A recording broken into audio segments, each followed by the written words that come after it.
every day. Okay, I got the keys to the universe, so stay with me, 'cause I got the keys, babe. Don't wanna wake up one day wishing that we'd done more. I wanna live fast and never look back, that's what we're here for. Don't wanna wake up one day wondering where it all go, 'cause we'll be home before we know. I wanna hear you sing it. Hey mama, don't stress your mind, we coming home tonight. Hey mom, we're gonna be alright. Dry those eyes, we'll be back in the morning when the sun starts to rise. So mama, don't stress your mind.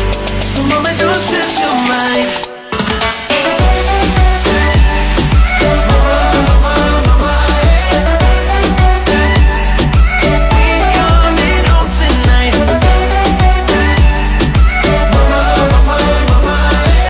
Assalamualaikum warahmatullahi wabarakatuh. Perkenalkan, kami mahasiswa Universitas Pahlawan Tuanku Tambusai. Kami dari semester 2 program studi S1 Ilmu Keperawatan. Nah, di sini kami akan melakukan penyuluhan kesehatan yang bertemakan cegah stunting dengan terpenuhinya zat gizi pada anak. Sasaran kami pada pagi hari ini adalah ibu hamil, ibu menyusui, dan juga ibu yang mempunyai balita. Nah, yuk simak bagaimana kami melakukan penyuluhan.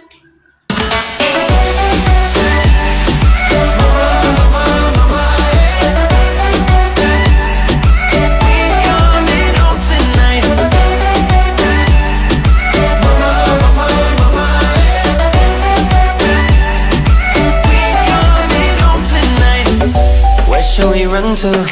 We got a ticket that Assalamualaikum warahmatullahi wabarakatuh. Selamat pagi ibu-ibu dan bapak-bapak semuanya. Pagi. Gimana kabarnya hari ini Bu, Bapak? Alhamdulillah baik. Ya, alhamdulillah baik ya Bu. Perkenalkan, kami mahasiswa Universitas Pahlawan Tuanku Tambusai. Kami dari semester 2 program studi S1 Ilmu Keperawatan. Nah, tujuan kami mengumpulkan ibu-ibu di sini itu ingin memberikan penyuluhan kesehatan atau edukasi terkait stunting. Mungkin sedikit banyaknya ibu-ibu sudah tahu ya stunting itu apa.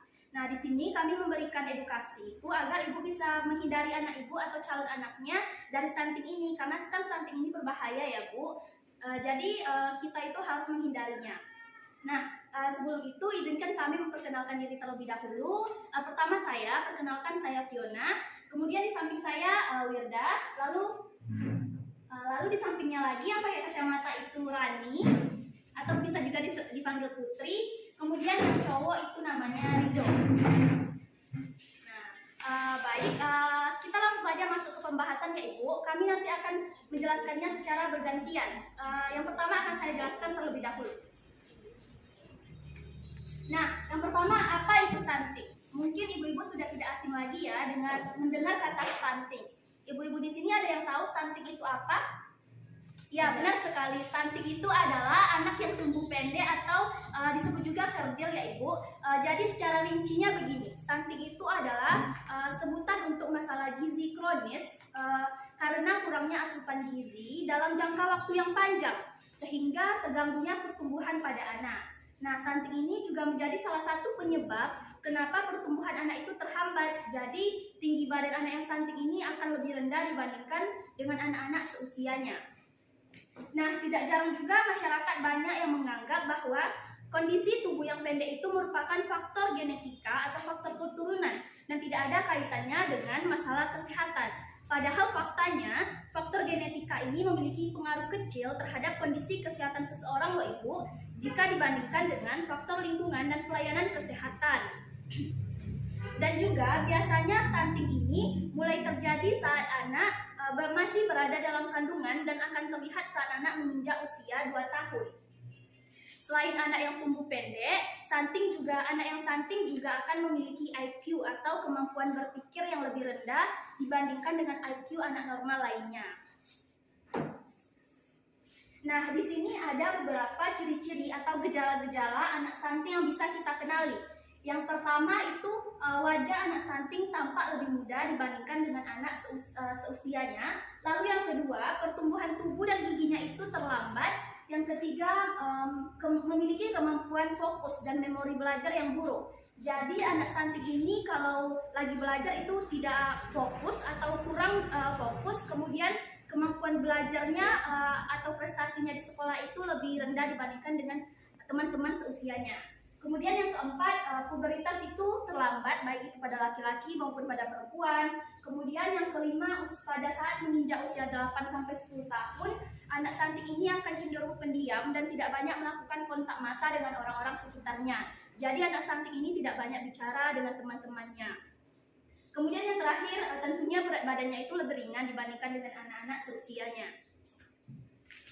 Nah, untuk gejala-gejala ini tadi harus diingat ya ibu-ibu, agar nanti kalau anaknya atau calon anaknya itu menunjukkan tanda-tanda atau gejala-gejala seperti ini, ibu-ibu bisa langsung tahu nih. Ibu-ibu bisa langsung membawanya ke dokter, ke rumah sakit, ke klinik, atau ke puskesmas terdekat, atau bisa juga dengan melakukan pencegahan-pencegahan. Nah, untuk pencegahannya nanti akan dijelaskan oleh teman saya. Sekarang kita lanjut. Sekarang masih lanjut untuk masalah stunting. Kementerian Kesehatan kita menegaskan bahwa stunting merupakan ancaman utama bagi masyarakat Indonesia. Bukan hanya mengganggu pertumbuhan fisik, anak stunting ini juga akan mengalami gangguan perkembangan otak, yang mana nantinya akan mempengaruhi kemampuan dan prestasi belajar mereka di sekolah. Nah, anak stunting ini juga akan memiliki riwayat kesehatan yang buruk karena imunitas atau daya tahan tubuhnya itu juga buruk. Jadi anak stunting ini gampang sakit, gampang tertular virus, kemudian juga gampang terkena bakteri-bakteri. Nah, yang ini juga penting ibu-ibu. Stunting dan pendek itu tidak bisa selalu disamakan ya, karena stunting dan pendek ini memang sama-sama menghasilkan tubuh yang tidak terlalu tinggi. Tapi stunting dan pendek ini adalah kondisi yang berbeda, jadi penanganannya juga tidak sama. Secara singkatnya begini, stunting itu adalah pendek, tetapi pendek itu belum tentu stunting. Bisa dipahami, Bu? Bisa. Okay. Saya ulangi lagi, stunting itu adalah pendek, sedangkan pendek itu belum tentu stunting. Begitu ya, Bu? Nah, kemudian kita lanjut. Stunting pada anak memang harus menjadi fokus perhatian dan harus diwaspadai. Di Indonesia itu sendiri, angka stunting pada tahun 2022 itu sekitar 21,6% berdasarkan survei status gizi Indonesia. Nah, kabar baiknya pada tahun 2021, pada tahun 2022 angka ini turun menjadi turun dari 24,4% di tahun 2022. Dan untuk tahun 2023 ini, pemerintah Indonesia menargetkan angka stunting itu berada di persentase 17%. Tapi meskipun tren stunting ini mengalami penurunan di Indonesia, kita masih tetap harus waspada nih, dan akan lebih baik lagi jika persentase angka stunting ini jauh lebih turun dibandingkan dengan target pemerintah. Nah, sebelum kita membicarakan lebih jauh nih tentang upaya apa saja sih yang bisa dilakukan untuk mencegah stunting, kita juga harus tahu nih penyebab terjadinya stunting pada anak itu apa sih? Perlu diketahui bahwa stunting itu disebabkan oleh faktor multidimensi dan tidak hanya disebabkan oleh faktor gizi buruk yang dialami oleh ibu hamil maupun anak balita. Intervensi yang paling menentukan untuk mengurangi angka stunting ini adalah pada 1000 hari pertama kehidupan anak. Nah, untuk beberapa penyebab terjadinya stunting pada anak akan disampaikan oleh teman saya, Wirda. Kepada Wirda dipersilahkan.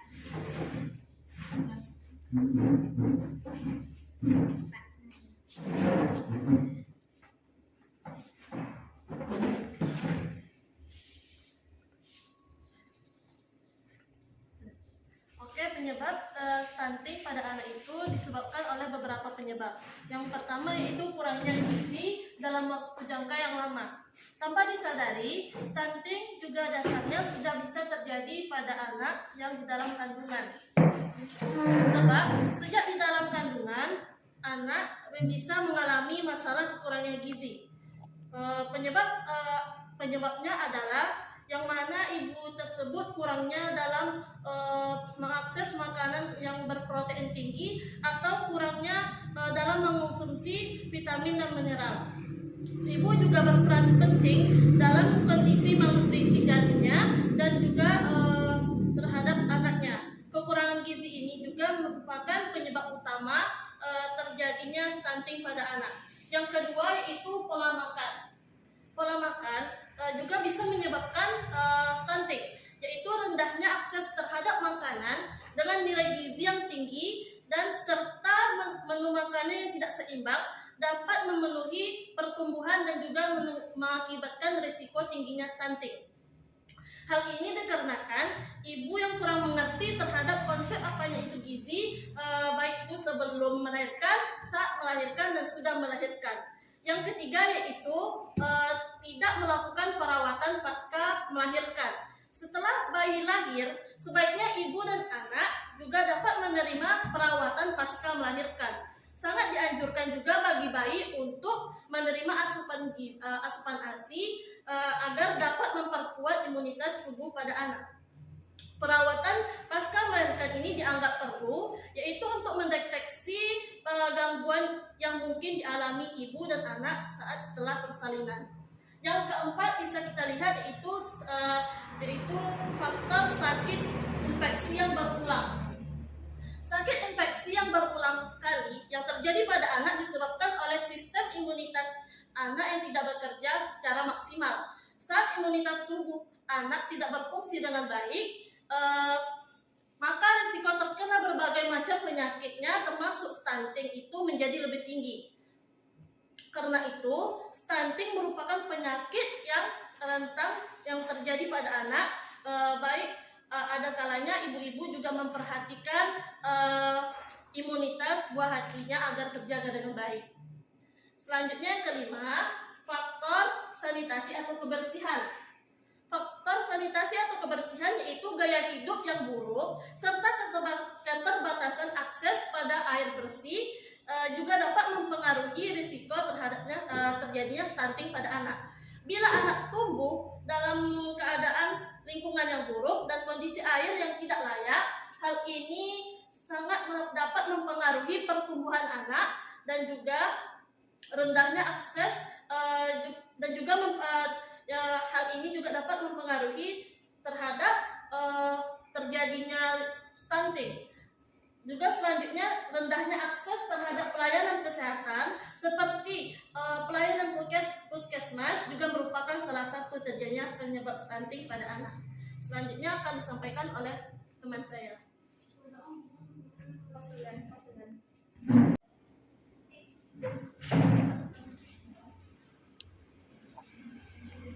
Baik, di sini saya akan menjelaskan tentang dampak dari stunting. Jadi, stunting dapat mengakibatkan penurunan intelijensi atau IQ, sehingga prestasi belajar menjadi rendah dan tidak dapat melanjutkan sekolah. Bila mencari pekerjaan, peluang gagal tes wawancara menjadi lebih besar dan tidak mendapatkan pekerjaan yang baik, yang berakibat penghasilan rendah dan tidak dapat mencukupi kebutuhan pangan. Karena itu, anak yang menderita stunting berdampak tidak hanya pada fisik yang lebih pendek saja, tetapi juga pada kecerdasan, produktivitas dan prestasinya kelak setelah dewasa, sehingga akan menjadi beban negara. Selain itu, dari aspek estetika, seseorang yang tumbuh profesional akan kelihatan lebih menarik dari yang tubuhnya pendek. Kemudian, stunting yang terjadi pada masa anak-anak merupakan faktor resiko meningkatnya angka kematian, kemampuan kognitif dan perkembangan motorik yang rendah, serta fungsi-fungsi tubuh yang tidak seimbang. Gagal tumbuh yang terjadi akibat kurang gizi pada masa-masa emas ini akan berakibat buruk pada kehidupan berikutnya dan sulit diperbaiki. Selain dampak tadi, juga ada beberapa risiko kesehatan pada anak stunting, yaitu 1. Stunting dikaitkan dengan otak yang kurang berkembang. Untuk belajar, buruknya prestasi sekolah di masa kecil, dan mengalami kesulitan mendapat pekerjaan ketika dewasa yang akhirnya mengurangi pendapatan. 2. Memiliki resiko lebih besar untuk terserang penyakit, bahkan kematian dini. 3. Ketika dewasa, seorang wanita pengambilan memiliki resiko lebih besar untuk mengalami komplikasi selama persalinan karena panggul mereka lebih kecil, dan resiko melahirkan bayi dengan berat badan yang lebih rendah dari normal. Itu saja.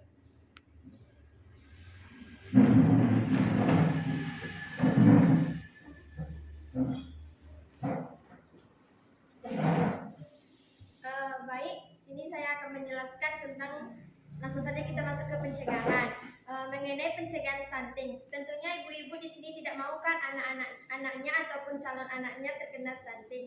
Nah, tenang saja ibu, di sini ada kok cara untuk pencegahannya. Langsung saja kita masuk ke pencegahan yang pertama, yaitu pemenuhan gizi sejak hamil. Tindakan yang relatif ampuh dilakukan untuk mencegah stunting pada anak adalah selalu memenuhi gizi saat kehamilan. Ibu yang sedang mengandung agar selalu mengonsumsi makanan sehat dan bergizi maupun suplemen atas anjuran dari dokter. Yang kedua, beri ASI sampai usia 6 bulan. ASI berpotensi mengurangi peluang stunting pada anak berkat kandungan gizinya. Oleh karena itu, ibu disarankan untuk tetap memberikan ASI eksklusif selama 6 bulan kepada sang buah hati. Lanjut yang ketiga, MAPASI untuk bayi 6 bulan. Ketika bayi menginjak usia 6 bulan ke atas, maka ibu sudah bisa memberikan pendamping atau MAPASI dalam hal ini. Pastikan makanan-makanan yang dipilih bisa memenuhi gizi mikro dan makro yang sebelumnya selalu berasal dari ASI untuk mencegah stunting. MAPASI ini bisa berupa biskuit yang dihancurkan, sayur yang ditumbuk, dan buah-buahan yang ditumbuk, dan lain-lain. Yang keempat, pantau tubuh kembang anak. Orang tua perlu memantau tubuh kembang anak, mereka terutama dari tinggi badan dan berat badan, bawa si kecil secara berkala ke posyandu maupun klinik khususnya anak. Dengan begitu ibu akan lebih mudah mengetahui gejala awal, gangguan dan penanganannya. Lanjut yang kelima, jaga kebersihan lingkungan. Seperti yang diketahui anak sangat rentan akan serangan penyakit termasuk dengan diare, terutama kalau lingkungan sekitar mereka kotor. Faktor ini pula yang secara tak langsung meningkatkan peluang stunting. Yang keenam, sanitasi. Hidup sehat dan akses air bersih menjadi salah satu fokus yang bisa dilakukan untuk mencegah stunting. Pada anak dalam hal ini disarankan selalu memperhatikan kebersihan tubuh maupun tangan. Sebagian apabila tangan kotor, bukan tidak mungkin kuman menjaketi makanan yang masuk ke dalam tubuh sehingga menyebabkan masalah kurang gizi dalam waktu lama. Masalah kurang gizi berkepanjangan dapat menyebabkan stunting.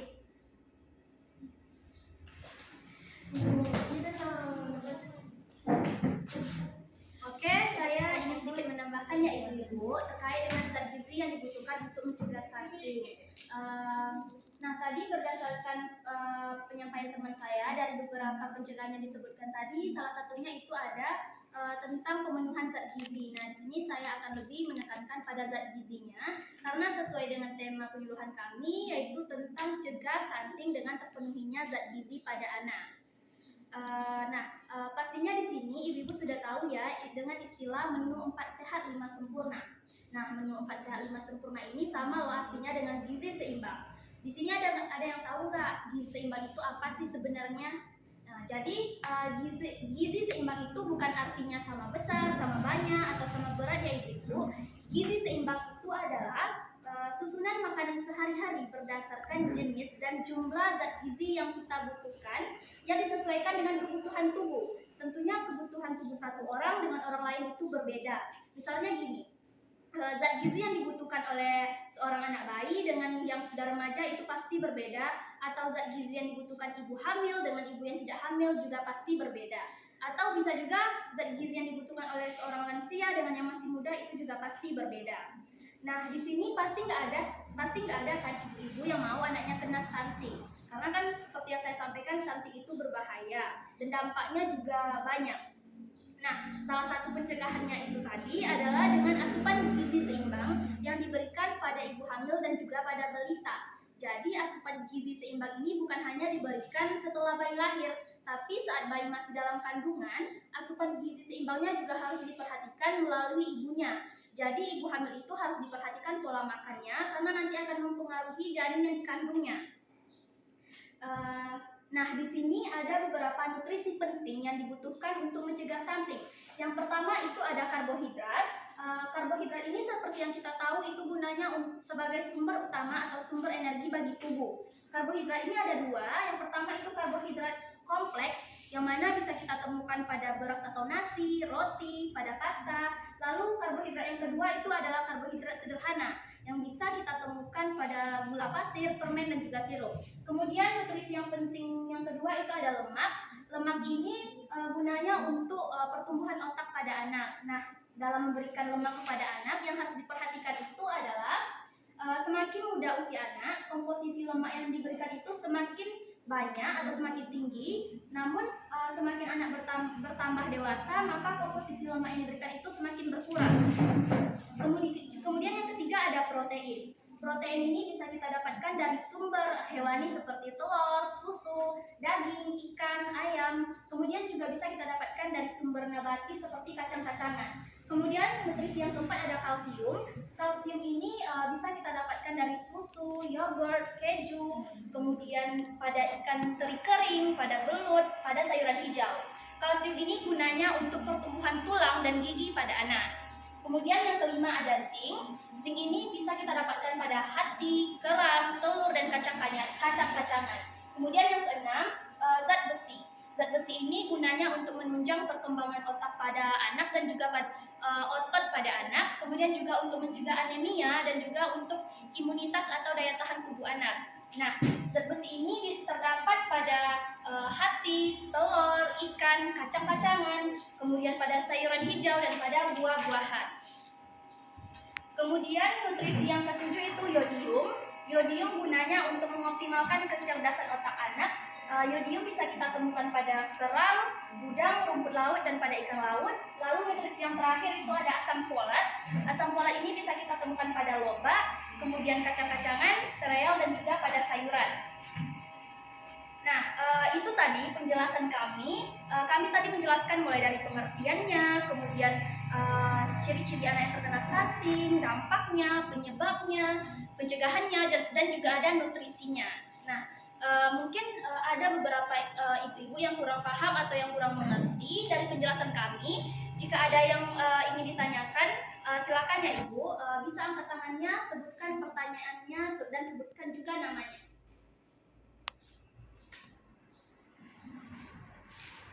Baik Bu, silakan perkenalkan nama dan sebut pertanyaannya. Nama saya Nurul. Saya ingin bertanya, apakah stunting dan gizi buruk itu sama? Baik, terima kasih kepada Ibu Nurul atas pertanyaannya. Pertanyaannya bagus sekali ya. Tadi Ibu Nurul menanyakan apakah stunting itu dengan gizi buruk sama. Nah, di sini saya akan langsung menjawabnya. Stunting dan gizi buruk itu berbeda ya Bu. Bisa kita lihat, perbedaannya bisa kita lihat dari ciri-cirinya. Anak dengan gizi buruk itu memiliki ciri-ciri kulitnya itu kering, kemudian lemak di bawah kulitnya itu berkurang, lalu ototnya itu mengalami pengecilan. Kemudian jika gizi buruk ini sampai ke tahap yang lebih lanjut, maka kemungkinan anak tersebut perutnya itu akan mengalami pembesaran atau kita sebut juga buncit ya Bu. Lalu kalau stunting itu ciri-cirinya adalah pertumbuhan anak itu terlambat. Hal itu bisa kita lihat dari tubuhnya yang lebih pendek dan juga wajahnya yang tampak lebih muda dibandingkan dengan anak seusianya. Bisa dipahami Bu Nurul? Apakah ada ibu-ibu lagi yang ingin bertanya? Oke, kepada Ibu dipersilakan sebutkan nama dan pertanyaannya. Saya Resti ingin bertanya, apakah stunting bisa dipengaruhi oleh faktor keturunan? Baik, terima kasih kepada Ibu Resti atas pertanyaannya. Tadi Ibu Resti menanyakan apakah stunting bisa dipengaruhi oleh faktor keturunan atau kita sebut sebagai faktor genetik ya Bu. Nah, jawabannya itu tidak bisa. Karena stunting karena faktor keturunan itu kita sebut juga mitos ya Bu. Karena mungkin banyak yang berasumsi bahwa stunting ini disebabkan oleh faktor keturunan dari orang tua yang bertubuh pendek. Nah, ini adalah anggapan yang keliru atau asumsi yang salah. Karena penyebab utama stunting itu seperti yang telah disampaikan oleh teman-teman saya adalah kekurangan gizi kronis di masa 1000 hari kehidupan pertama pada anak. Nah, kalau seorang ibu yang mengalami stunting memang memiliki kemungkinan untuk melahirkan anak yang stunting juga, tapi bukan karena faktor keturunan, melainkan karena pola makan, pola hidupnya yang dibawa sebelum hamil atau saat hamil. Begitu Bu, bisa dipahami Bu? Apakah ada lagi yang ingin bertanya? Oke, tampaknya sudah tidak ada lagi yang ingin bertanya. Saya harap penjelasan kami tadi bisa Ibu pahami. Kemudian saya juga berharap apa yang kami sampaikan bermanfaat, bisa menambah wawasan, kemudian bisa Ibu pahami, lalu untuk pencegahan-pencegahannya tadi bisa Ibu terapkan. Karena bagaimanapun kan kita lebih baik mencegah daripada mengobati ya Bu. Jadi saya harap kita semua bisa bekerja sama untuk menurunkan angka stunting, khususnya di Indonesia itu sendiri. Nah, itu tadi penjelasan dari kami. Sebelum saya tutup, saya ingin mengucapkan terima kasih atas kehadiran dan perhatiannya pada pagi hari ini. Kami tutup dengan mengucapkan wassalamualaikum warahmatullahi wabarakatuh.